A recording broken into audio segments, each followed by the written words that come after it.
একবার পেরেছেন, আর না পারার কষ্ট আরও একবার পেলেন। তাই তো চোখের জলে বিদায়। এবারের আসর থেকে, হয়তো বিশ্বকাপ থেকেও, হয়তো প্রাণের চেয়েও প্রিয় আকাশী নীল জার্সি থেকেও। আর তাহলে কিংবদন্তির জীবনে ছোট্ট আক্ষেপের মতো তিনিও শেষ ম্যাচে পরাজিত সেনাপতি। যুদ্ধ জিততে না পারার কষ্টে কাঁদলেন, সেই জল দেখে চোখের পাতা ভিজে ওঠেনি এমন কেউ কি আছেন? বিশ্বকাপের ফাইনাল হারের পর সবার আগে রানার্স আপ মেডেল নিয়ে আকাশের পানে তাকালেন লিওনেল মেসি। হয়তো সৃষ্টিকর্তার কাছে অনুযোগ, এ কেমন তার বিচার? ফুটবলের জন্য সব দিয়েও কেন চিত্রনাট্যের শেষটা তার সাফল্য আর পূর্ণতায় পূর্ণ হলো না? কিন্তু বিধাতা তো ভাগ্য লেখন অনেক আগেই লিখে রেখেছেন।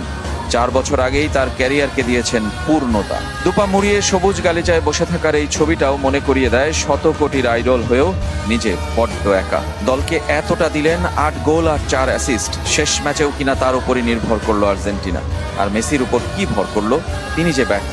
এই দুঃখ ভোলার আর কষ্ট সইবার সাহস আছে তো। 2 দশক আর 6 বিশ্বকাপের যাত্রা থামলো বলে, কিন্তু তাকে ভোলা যাবে না, ভুলতে দেবে না 22-এর হাসি।